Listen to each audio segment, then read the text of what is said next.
Please put your hands together. I'd like to bring up Mr. Jeff Backpack Young.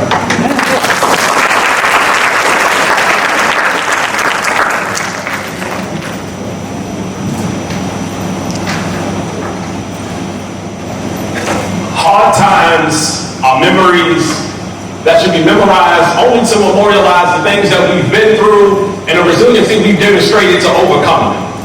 One should never dwell on those memories. It is dangerous to live in the past when your future holds much promise. But there are so many memories in my head of how things used to be. A lot has changed. And I know they say we shouldn't dwell on the past, but honestly, sometimes I peak just to remind myself of the valleys that I've been through as I'm headed to my peak. But I can't stay too long in the past. I gotta stay ahead of the game, peak. I mean, the motivator in me says that I shouldn't dwell on these memories, but the curiosity in me says that I should remember that curiosity killed the cat, and that's immediately when I knew I was gonna kill this poem. And this poem ain't no flex. I'm just sharing some things in my life that's working out. Like, I remember when fruits was a delicacy. And how if we had them at the house, we knew mama got 3 checks that month. Now, I check fruits off the grocery list at least 3 times a month. I even gave some to my daughter. They say the apple doesn't fall. I mean, the grind doesn't fall too far from the tree.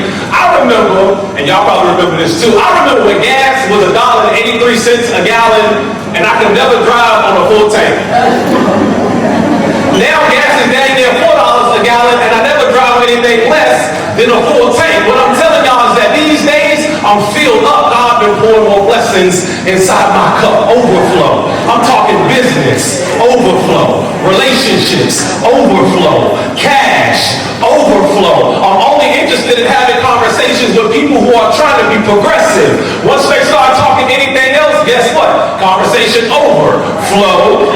No, I remember no seats at the table. So I built the house the table resides in. Now that they want to have a seat at the table, I tell them to dial in. And my assistant will handle the call and direct you to where you want to be. I'm even making the small changes in life, y'all, like changing from Sprint to AT&T. No, I remember being stressed out and overlooked. Nowadays, I'm still stressed out. But more because I'm overbooked. No, I remember going shopping just about one outfit at the mall. Nowadays, if I see something I like in multiple colors, I go, let me get them all. And look, I know that may sound a little intense, but I'm thinking differently now. I'll stitch a backpack in it and call it a business expense. I remember one pair of shoes for the whole dang school year.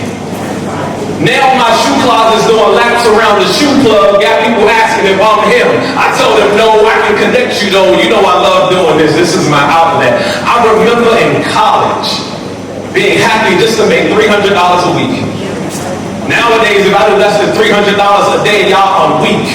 Especially when I know I charge far more than $300 an hour. But this poem ain't no flex. I'm just sharing some things in my life that's working out. No more trading time for money. Nowadays, I spend more money to buy back my time. Oh, how times have changed.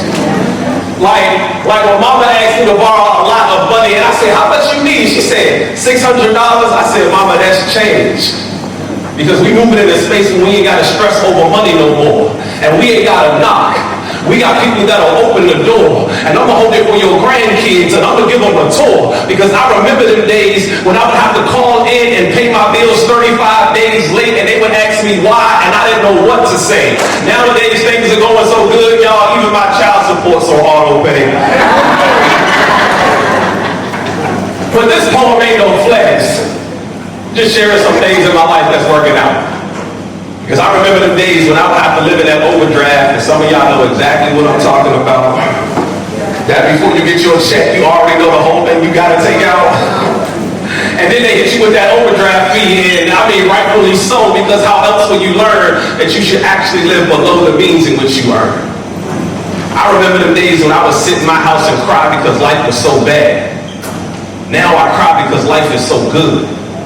Y'all, even my tears taste different.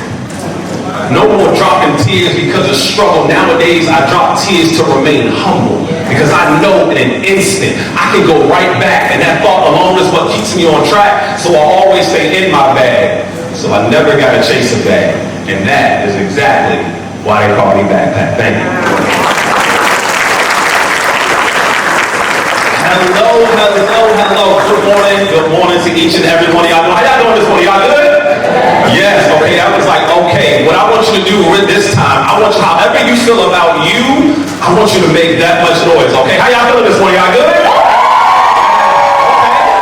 I see some self-love up in here. I love it. Y'all looking beautiful. Oh my goodness, we are walking into another school year. Congratulations to each and every one of y'all. So like he said, my name is Backpack Jeff. I did in fact graduate from Andrew Jackson Middle School 20 years ago.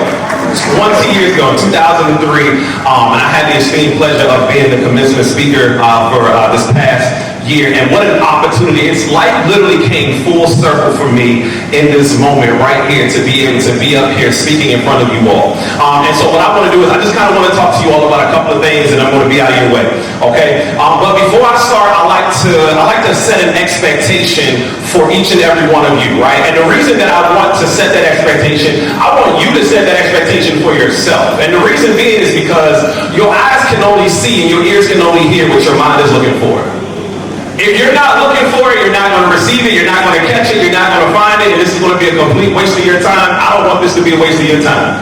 I value your time. I appreciate your time. Time is the only currency that we can give that we can never get back, okay? So I want you to think there's something that this young man is going to say that is going to absolutely change my life. I don't know what that one thing is going to be, but there's something that this young man is going to say is going to absolutely change my life. And if you set that standard for yourself right now going in, it's going to be easy for you to find that thing. You may find more than one of those things, okay? The next thing that I want you to do is, I love encouraging people to take notes. My mentor told me that note takers are money makers. Once he said that to me, I said, okay, no, you ain't got to say no more to me because I want to get this down. Tell me what I need to write down so I can start making some money doing what it is that I love to do, right? And so I want to set that standard for you. So what I want to talk about is, I want to talk about a winning culture. I want to talk about a winning culture. And I have a saying, and the saying is, winners write history, losers become a part of the story. Winners write history, losers become a part of the story. And the way that I want to talk to y'all about this is, as you guys can tell, I'm a poet. I like to paint pictures. I like to give you all visuals, right? I like to travel. Anybody else in here like to travel? Anybody else to travel this summer? Where'd y'all go this summer? Anybody? You can yell it out. Went to New York. I love it. Florida. Okay. Somebody else back here. Somebody said they like to travel. Bahamas. Okay. Yeah, I went to the Bahamas. Did we go to the Bahamas? Yeah, we did go to the Bahamas. We went on a cruise. Anybody else where you like to travel to? Went to Curacao. I didn't even know that was a thing. Colombia, Chile, and Argentina.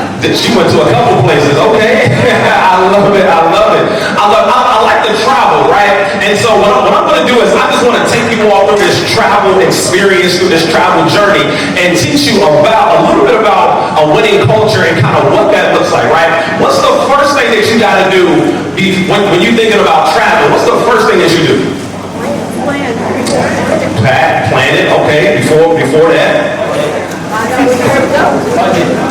Research, okay. Alex, you gotta allocate the funds, okay. But before you do any of that, there's something that you gotta do. Somebody said, find something. What they say? Find out where you want to go. This is the first thing that I want you to write down. I want you to find out where you want to go. This school year, the thing that we literally have to do is we gotta find out where it is that we want to go in our lives. We gotta find out where it is that we want to go, right? You don't want to be a wandering generality. You want to be a meaningful specific. I remember when I was little, I really didn't have any idea as to where it was I wanted to go. And it wasn't until I started to see some things in my life that actually changed the vision of where it was that I wanted to go, right? And I want to encourage you, not only know and understand the vision of your particular school, but you got to have a vision for your classroom. And your vision for your classroom got to align with the vision for the school. See, one of the things that I teach people about goal setting, I teach them how to break those different goals down. And each one of us should have a different goal, a goal in mind for our particular classroom, for our particular students that aligns with the whole vision of the whole entire school. But when you write that vision down, what I want you to do is I want you to write it down, and then I want you to throw it away, and then I want you to write a bigger one. Because a lot of times what we do, We do what my mentor Les Brown said. He said most people fail in life not because they aim too high and miss. Most people fail in life because they aim too low and hit. When I was in middle school, all I wanted to do was graduate high school. That was it. And if I graduated, I had done better than my parents. But we got such low expectations and we got such low standards that that's literally all that we desire to do. And I just want to encourage you all to challenge the students, like Principal Tweedy said, challenge them to think of something more than their current circumstances. Because the vision for your life is not what you look at, it's what you see. I started to see some different things, y'all. I remember when I was young, I was like 12 years old. I was working construction with my dad, right? And we was in this young boy's house, probably somewhere out in Montgomery County. And we were putting up a disco light, a disco ball, and fog machine, right? And my dad was like, yeah. I'm like, why are we doing this? He's like, well, because the little boy likes to dance. And I was like, oh, okay, cool. But you said this was his bedroom. I don't see no bed in here. Where his bed at? If I got a bed in my bedroom, a bunk bed actually. Where his bed? He said, oh no, this is his playroom. Excuse me? Run that back one more time. This is a who? He said, yeah, this is his playroom. It's like, how you get one of those? I said, how you get one of those? Right? So I'm expanding. I'm telling you this story because I want you to think about how we can expand the minds of the young people that we're working with. And we got to start introducing them to a couple of things. I remember I was in college. I was watching T.I. and Tiny Family Hustle. And I saw that they had this thing. It's called a white room. And when you go in there, everything is white and it's elegant. And you can't even go in there unless you wear all white. And all they do in there is they sit down on their white couch and they just drink white wine and it looks so classy. I was like, oh, I gotta get me a white girl. I gotta get me a white girl. Y'all, I'm starting to expand where I'm going, right? So the first thing that I want you to do is I want you to think about what's your vision for your school. Not only that, what's the vision for your classroom? And then I want you to take that and I literally want you to elevate that because we gotta practice those things, right? And here's what I want you to think about. I remember when I was younger, a lot of times like us black boys and black girls, we would always say we want to be professional athletes, right? We say the most off-the-wall stuff sometimes. We want to be a professional athlete, and I want to be a YouTuber today, and I want to be a gamer. I want to be a TikToker. These are all the things that the kids are saying because they think that it looks easy, but here's what I'm going to challenge each and every one of you all to do. Once they tell you that, I want you to hold them to the standard of that. Because being an athlete or being a lawyer or an engineer, it doesn't just start when you get the job. You literally have to start those things before you get the job. So when they want to do these things, I want you to walk them into what it looks like to be let's just take a YouTuber. People who we think don't have to do much in order to make those things happen. But realize as a YouTuber, you got to understand contracts. So you got to be able to read and write. So this is me. I'm challenging the students that I work with. Okay, you want to be a YouTuber? Great. You got to be able to read contracts. You got to be able to write. You got to understand finances. You have to understand branding. You have to understand cameras. You have to understand placement. You got to understand angles. It's not just what you see on YouTube, but it's literally it's not what you look at, but it's what you see. Remember, we're talking about that vision, right? And when you go to that airport, you know exactly where you're going when you get there, don't you? There's no questions about where you're going when you get there. You know exactly where you're going, so I want you to think about that. Take that note first. The next thing that I want you to do, what's the next thing? After you've chosen your destination, right? You got your bag packed. You go into the airport. What's the first thing you do when you get to the airport? You got to check in. Write this down. I want you to check in. You got to check in with yourself right now and get prepared for this school year. You got to check in with yourself right now and get prepared for this school year. And I'm gonna take y'all through some of, I learned this a couple of days ago, and it really made me think, right? One of my mentors, he was talking about positive self-image, right? And he's like, people, raise your hand if you like me, raise your hand if it's difficult for you to take compliments. Oh man, oh my goodness, that was me, right? But my advice to myself is just take the compliment, please. Like, don't make it weird. Right? Just take the compliment. And don't minimize the compliment either. Oh, I like those shoes you got on. Oh, these old things, I got these at Walmart for a couple of dollars. Ain't nobody asked you where you got them from and how much they cost. I said I like them. Oh my goodness. Why you taking something away from? I'm trying to do something nice right now. You didn't took it away. Right? I got this other speech where I talk about how some of those people who, when you come over to their house, they go, oh my gosh, excuse me, it's so dirty, but it's as clean as this stage is. Like, what? We not looking. You shouldn't be inviting people over your house that's going to judge your house anyway. So I'm not thinking about your house, right? So those same people, I bet, raise your hand if you find it hard to receive gifts. Oh my goodness, this one right here. This is the real check-in right here. I'm gonna tell y'all this story, and this story, oh my goodness, this story got me. So this older guy, right? He wants to take out this young man because he's doing extremely well in life, and he sees him, he appreciates what he's doing, he honors what he's doing. He takes him out. They have a 2-hour conversation over dinner. At the end of the meal, the young guy, he pulls out his wallet and he starts to try to pay for it. And the older man grabs his wrist and he goes, "Are you really going to rob me of the blessing I would get by trying to pay for this meal yourself and not allowing me to do it?" And the young boy just stood there, dumbfounded and stuck. He said, "You know what your problem is? Your problem is that when you say no, you only thinking about yourself. You being selfish. And the reason being is because you only thinking about not owing me something. But if I couldn't give it, I wouldn't have offered it. Even if it's my last, if I couldn't give it, if I couldn't afford to give it, I wouldn't have offered it. So stop thinking about yourself in this moment and literally take it." One of the reasons why we find it difficult to take compliments is because we feel like we owe them a compliment back. You don't owe me a compliment back because I said I like your blazer. You don't gotta just say thank you, appreciate it. That's literally it, right? And so what the older man was saying to him, he said, "Listen, obviously we know more blessed is the giver than the receiver, but one of the things that I want you to think about, son, is I don't want you to think about yourself in this moment. You can't think about yourself in this way." That's one of the things that sometimes we do when we're moving in particular directions, is we only think about ourselves. So I literally want you to think about doing a mental check-in with yourself. And you got to start getting all of that stuff, because what happens when you get to the airport and your bag weighs over 40 pounds? What happens? Hello, you coming out of the pocket. You coming out. And that's the exact same thing with life. The more baggage you carry, I'm going to get there. The more baggage you carry, you literally got to pay extra. Y'all, in my life, I literally had to pay so much extra because I was carrying so much baggage. You can't come into school carrying all of them bags and all of that luggage and everybody can see it on you and they're like, "Dang, your bag definitely weighs 45 pounds today, sis. What's going on?" You can't carry that stuff with you. You need to be like the people at the airport that's like, "Yeah, let me take this out of here. I don't know why I got this. I can get another one of these. I can buy one of these when I get there. Can you put this in your bag? Can you put this in yours? How much yours weigh? 38? Yours is 30. All right, take this and put this in there for me real quick. Put that in there." Right? Like, you gotta get some of that stuff out of your bag for real.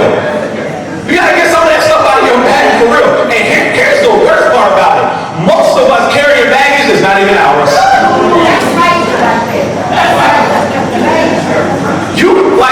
You paying extra for the stuff that other people bringing you, and it's not even yours. You missed your trip.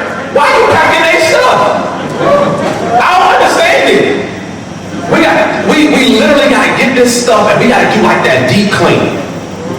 We gotta do a deep clean of our mind, and that starts with professional development. That starts with going here. That starts with being attentive. That starts with being active, right? And when I think about that deep clean, y'all remember when mom used to make you clean up on Saturdays? Sundays, them cleaning weekends, them things were treacherous, wasn't it? Every other Saturday we had to do a deep clean. And this couldn't be no regular clean. Y'all know that. It couldn't be no regular clean. You was up at 6 o'clock in the morning, you definitely gonna miss your Saturday morning cartoons today. You definitely gonna miss some Saturday morning cartoons. We had to do a deep clean, right? Like, when you clean throughout the week, like when you vacuuming, you can just go to the couch and then just come back. Just, as long as there's lines in the floor, you know what I'm saying? You good, you straight. But on that cleaning Saturday, you had to push the couch back and get all the way up in that joint, right? You had to, it's gonna be some moving furniture. If she don't hear moving furniture, you ain't doing good enough, right? And she going back to check after you, right? When you clean it in the bathroom, you gotta clean underneath the commode. How many of y'all know what that is? You gotta clean up underneath that commode. You can't just clean the top of it, right? Like, you gotta get up under there, because I don't know how hair gets in the back of the toilet, but it does. Where does this hair come from? Like, I just don't understand. Like, you literally gotta do that deep clean when you clean in the kitchen, right? You can't just clean the top of the stove. You gotta lift the stove up and put that little thing up underneath the joint like that, like the car. Like, you gotta hold the car up. You gotta take the burners off the eye. I don't know why the top of the stove is called the eye. Anybody know that? Why that's called that? Don't nobody know that? Okay, it's not just me. Okay, great. But you got to take the burners off the eye. You got to get that up, and then you got to pull the stove back, right? Because when you live where we live, like, you know, the stove is right next to the refrigerator. I have no idea why. It's right next to the refrigerator, but somehow food always gets in between them little cracks and stuff like that. And mama wasn't having no roaches or no rats at the house. So you gotta go ahead and let me pull that thing back, right? Like, you gotta literally do a deep clean and a scrub of your life right now and ask yourself, am I ready to step into this school year? And we gotta say the same thing for our kids. Are they ready to step into this school year, y'all? I hope y'all walking with me through this journey. We're gonna travel a little bit. We're gonna take y'all some places. Don't worry, I got you. All right, so look, you set your destination, you got your vision, you got your goal, right? You did your check-in, okay? What's the next thing that you gotta do when you go to the airport after you check in? You gotta go through security. Woo! You gotta go through TSA. I want you to write this down. Sometimes life is gonna strip you down in order for you to get to the other side. Sometimes life is gonna strip you down in order for you to get to the other side. And it ain't gonna be easy. It's gonna be something that's gonna happen this year. I don't know what it's gonna be, but it's gonna challenge you. And it may not be a big challenge. It may be a small challenge, but it's not about what happens to you, it's about how you react and how you respond to it. Something is gonna happen. I don't know what it's going to be, and here's how I know it's going to happen. Because it's supposed to happen. It's supposed to. It was literally written that this stuff was supposed to happen, right? Like, your success is guaranteed, but it's not promised. Your success is guaranteed. It's written in the books that you were supposed to be successful, but if you never get there, it's not on the creator, it's literally on you, right? Like, and what happens is sometimes if you think of it like a book, what we do is, when we get to the hard part of our book, we go, I don't want to read that no more. No, not today's statement. You will not. But the thing is though, when we read and we looking at somebody else's life on Facebook, on Instagram, we go, oh, they went through some challenges, but let me keep reading because you nosy anyway, so you just gonna keep on going through. You gonna go, oh my gosh, and look how it turned out for them. But you stop reading and writing your own book, but you looking at theirs and wondering how they got there. When you go through TSA, what you gotta do? You gotta take off your shoes. You gotta take off your belt, take off your hoodie. Ladies, take your hair out that ponytail. Y'all know I gotta do the same thing. Y'all not supposed to laugh at that one. That wasn't funny. I didn't choose this, okay? This chose me. All right? But no, right? So sometimes life literally gonna strip you down. Some of the kids, they gonna come to you, they gonna challenge you. They gonna come to you and they gonna challenge you. It's gonna be just like TSA. You gonna be confused. Just as confused as I be when I go through TSA. And sometimes you gotta take your laptop out your bag, and then other times you can leave it in the bag, and then sometimes it's gotta be in its own basket, and then sometimes it don't. They need to go to a TSA convention and literally get this under wraps, because I don't understand. I do not understand why is this so difficult for y'all to get where it is that you're trying to go, right? And so when we think about building a winning culture, right? One of the things that I learned as a lifeguard is, as a lifeguard, we don't save people when they drowning. We prevent people from drowning so we don't have to save them. That's the reason why you go through professional development. It's not so that you can be there for when the accident happens. It's so that we can prevent the accident so it does not happen. And so that you're bigger than the problem that you're going to inevitably have to go through. Because on June 4th, 2014, I lost my house and my job the same exact day. I promise you, Hollywood could not have written a better script on how I would lose my job and my house the same exact day. It was a beautiful disaster. I was in Uniontown, Pennsylvania. I had no one, no family, no friends, no nobody, no nothing. It was me and my pearl white 2003 Cadillac Seville with the heated seats. And that's all we had. It was me and my car. That's literally all I had. But I knew I was supposed to go through this so that I can get to my other side. Because think about it. Have you ever been to a movie where everything worked out? No. And you wouldn't even want to go see it.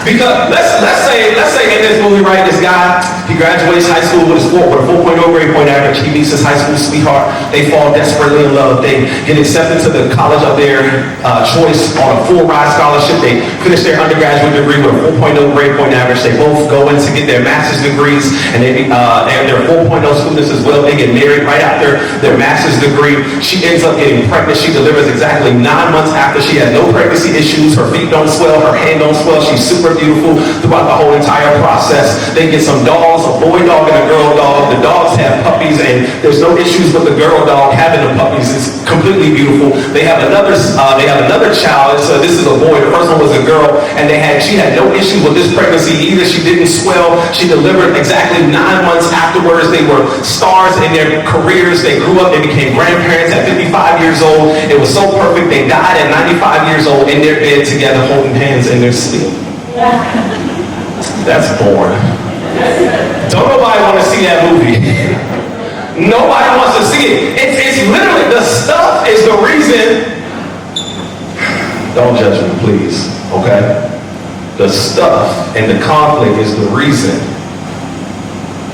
that I keep watching Love and Hip Hop Atlanta. Like, I can't, like, because sometimes when my life don't feel good, I gotta go see somebody else's mess, because I'm like, okay, at least I don't got that, right?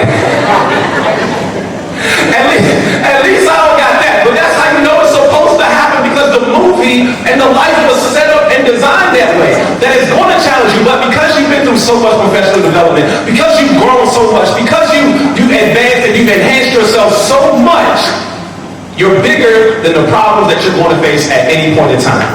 And our kids got to be bigger than the problems that they're going to face.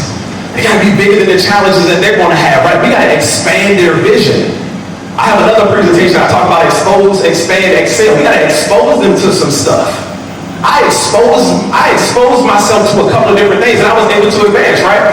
Okay, so I hope y'all got those, right? So we got our vision. Okay, we did our check-in. We went through TSA. Now let's say if you don't know where your gate is at, where you got to go to in order to find your gate? What's that thing called? Somebody said it. Information services, right? I want you to write this down, right? You are going to need some sort of information to change your situation. Somewhere, you got to get some sort of information in order to change your situation. Y'all, when I decided that I wanted to be a speaker, when I decided I wanted to do personal development, I literally had to get information that would help me be successful. That's one of the things when I work with kids, that's one of the things that I do to them. I try to provide them information, and I do this activity, and it's called a reality check, right? It's called a reality check. And in this reality check, what I do is I have them draw a road. And I go, okay, where you were, okay, where you are, and where it is that you desire to be. This is the goal. This is the vision. This is where I want to go, right? The objective of this is how do you get from where you are to where you're trying to go? We literally got to make the vision plain and make it simple. So there were certain informational things that I needed in order for me to get to where it was that I was trying to get to. And I don't know who has the information for you, but somebody got it, right? I'm watching the show Suits on Netflix. Anybody watch that? Yeah, really good show, right? Love it, love it. And they said there's nothing new under the sun. And I thought about that. I was like, yo, like that's good. It's really nothing new under the sun. It's just literally all rinse and repeat, right? It's all rinse and repeat. So somebody knows how to do exactly what it is that you're trying to do. Somebody knows how to deal with that student that you're having a hard time dealing with, because somebody that dealt with them. Somebody knows how to handle a student who's unmotivated. Somebody knows how to handle a student whose at-home environment isn't conducive and positive and learning. Somebody knows how to do that. You just got to find the right people in order to do that. And then when you do it, right? Then when you do it, you got to, once you get to that gate, you got to check your standards. You got to check your standards. I want you to write this one down. Check your standards. Matter of fact, after you write that part down, right now, raise your standards. Because here, right, we're talking about traveling, right? I think y'all know where I'm about to go with this one. Listen, I'm going to get to that one in a second. But listen, there's certain airlines that I don't fly no more. There's certain airlines that I don't fly no more, baby. I don't fly Spirit Airlines no more. I can't do it. I'm 6'3". I'm I'm 6'3". If you under like 5'11", you can probably still fly and be comfortable, but I promise you, I'm sitting in this chair like this. Oh, my knees is hurting and everything. Like the person in front of me can feel my knees in their seat back. It's literally terrible, right? So I started to upgrade and I started to raise my standard. I started to set a new standard for myself. I said, yo, I'm flying Delta Airlines all my life now, right? Like I'm flying United Airlines and I'm flying American Airlines. Here's what I'm telling y'all is that sometimes we got standards and we set standards so low for ourselves and for our students that that we find it puzzling that they won't do certain things. But we gotta raise that standard. For me, I had to raise and set a standard of showing up on time to everything. It doesn't matter what I do, when I do it, how I do it. I gotta show up at least 15 minutes early because my coach told me if you 5 minutes early, you 5 minutes late, and you should always be 5 minutes early. If you're 5 minutes early, you're 5 minutes late, you should always be at least 5 minutes early. So it don't matter what, I set a standard for myself. When I work with the young people, I don't know, like they don't value time as much as I value time. And I feel like sometimes they got too many options, and I know y'all can agree with this, right? Like they got options about whether or not they want to go to school now. Oh, he didn't want to go to school, huh? He didn't want to go to school. What are you talking about? Spell that for me. I'm not comprehending. I had perfect attendance awards my whole entire post-college career. Those were special to me, right? Those are special to me. So when I think about raising our standards, like we got to set the standard for our classroom. Hey, listen, you coming in here, I'm expecting greatness out of you. I'm expecting you to be the best version of yourself because this is what you told me you wanted to be, right? This is what you said you wanted to be. And I'm trying to get you here, but you can't get there until you do this stuff because it's going to take 18 years to be 18 years old. And it's going to take 21 years to be 21 years old. You can't get there any faster or any slower. These days are not going to go by any faster or any slower. So if you want to do that, it's going to take the amount of time that it is required to take. And here's what I started to think about, y'all. I started to say to myself, how you do anything is how you do everything. So if you average in a classroom, you probably average on the basketball court, or average on the football field, or the volleyball court, or the baseball field. You probably average as a son, you average as a friend, you average as a husband, you average as a partner, you average in all these different areas because you're not going to be extremely good at one thing and then drop the ball on everything else in your life. Mediocrity follows you in every area of your life. So I started to raise my standards, right? I started to say to myself in the beginning, and I went to bougie school. Can I take out a bougie school real quick? I'm gonna take out a bougie school real quick, okay? We're going on a little journey, right? Okay. So like my mentor, he was like, you don't gotta have it all at once. You just gotta experience it, right? So with the students, we don't gotta give it to them all at once. We just gotta give them a couple of experiences so that they can start raising their standards for themselves. So I started the one time, right? I didn't have first class money, but I could pick my seat money, right?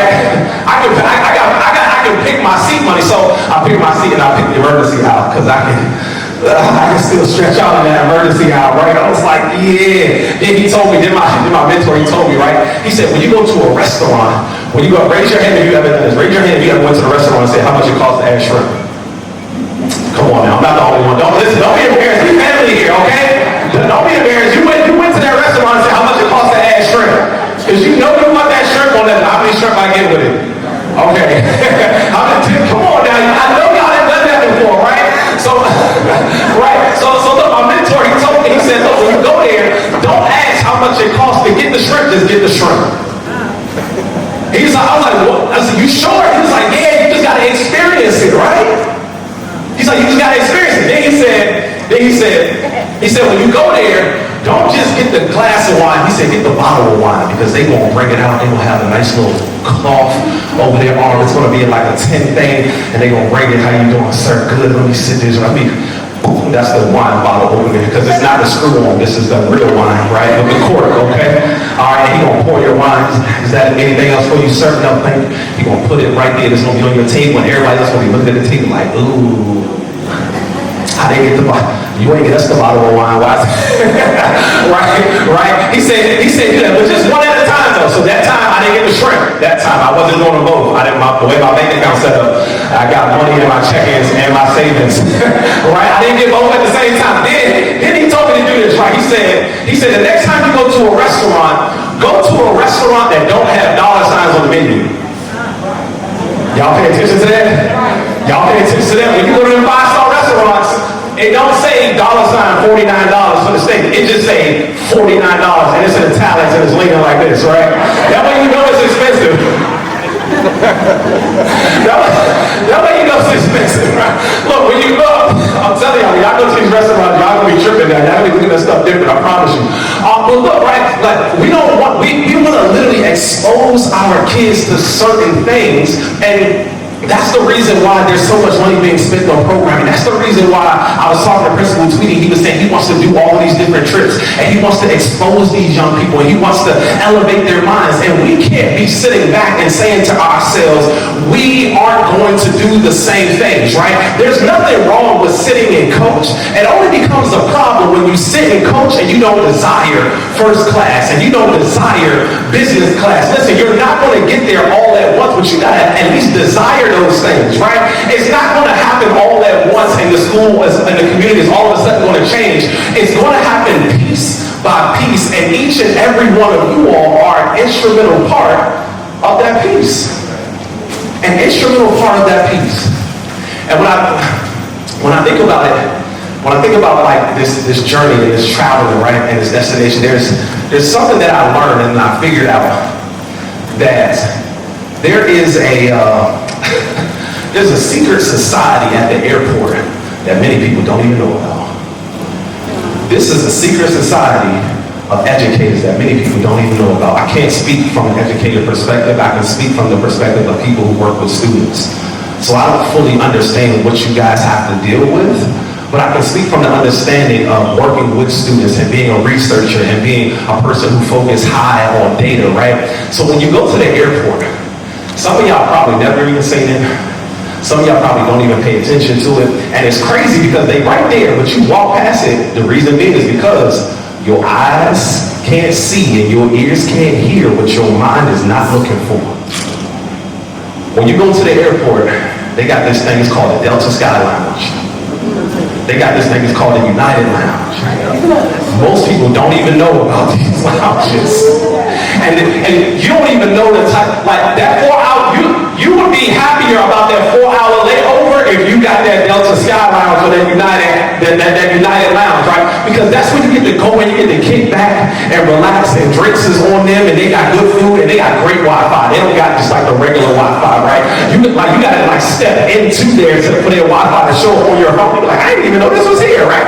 Like you gotta get in there. And when I think about that, I think about supportive learning communities, right? This has to be a supportive learning community. I love the fact that the two schools that are a football field away are literally in one space right now, because this has to be a supportive learning community, right? And so when I think about that, right, like there's an exercise that I do, and I want you all to think about this. It's who do you know?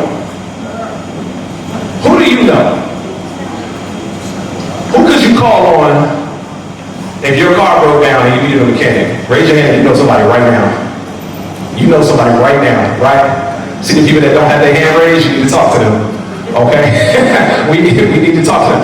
Raise your hand if you know who to go to if you needed your hair done right now because you got this huge event tomorrow. Yes, right? Right? We know who to go to, okay? We know who to go to. Raise your hand if you know who to go to if this student been absent 5 days in a row and you worried. See, that should be everybody's hand right there, right? Because we gotta know who to go to, and we gotta have these supportive learning communities, right?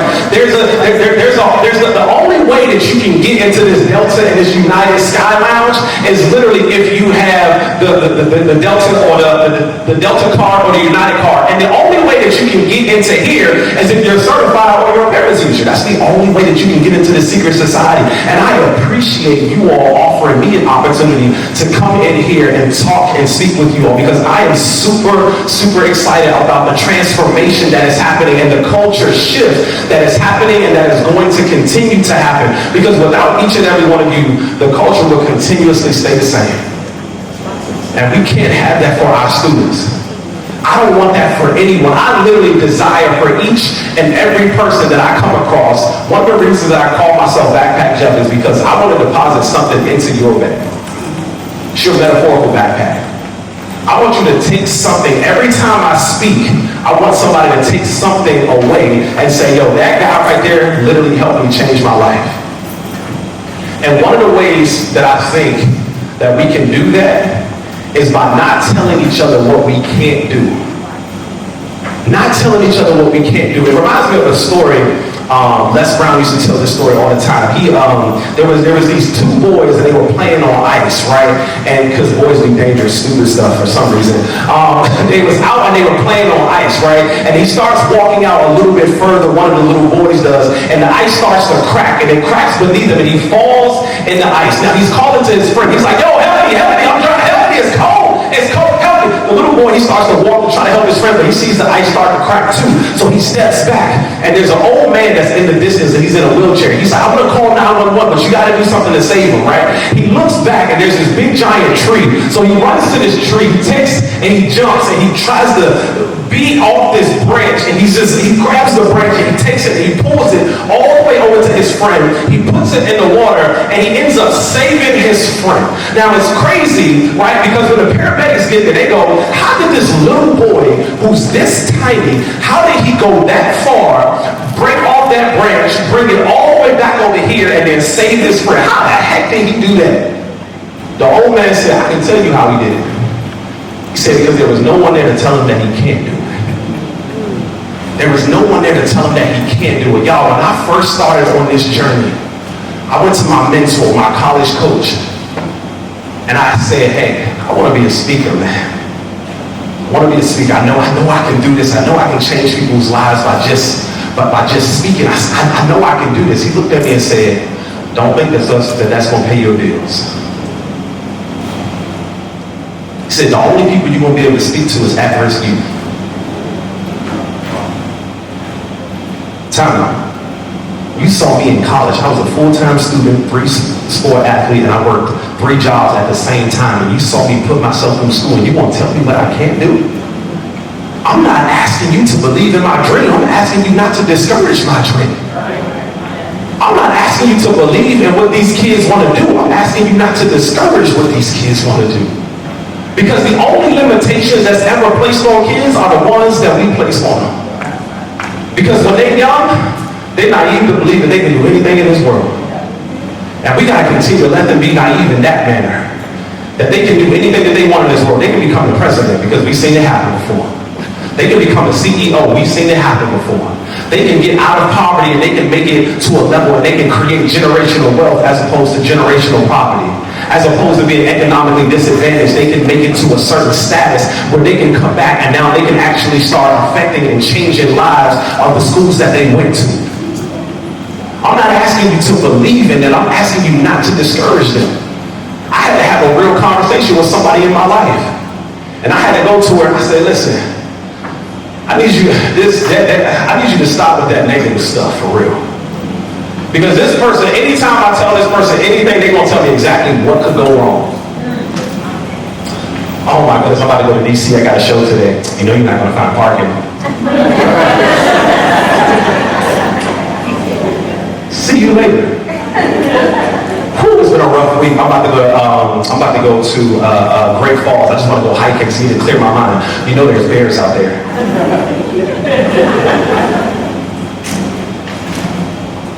I don't gotta outrun the bear. I just gotta outrun the slowest person. I'm gonna be fine. Like, what's happening, right?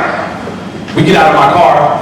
I leave my Easy Pass in the windshield. She goes, oh, you know people break windows and steal those. I'm like, where do you live, bro? What's happening? What is going on? I just got a Rottweiler. His name is Loki. He's so cute. She's like, oh my gosh, he's so cute. I bet you he had been tearing up everything, ain't he? No, no, he's not. He's not tearing up nothing because I watch him. I know what I'm doing. Oh, those dogs, they usually have bad hips. Watch when he get older, it's going to be bad. God damn, what? Jeez. When I turned 28 years old, and I decided I wanted to go skydiving, I was like, listen, I don't need that negative energy right now. I'm about to jump out of an airplane 15,000 feet up in the air. I do not need anybody telling me that this parachute is not going to open.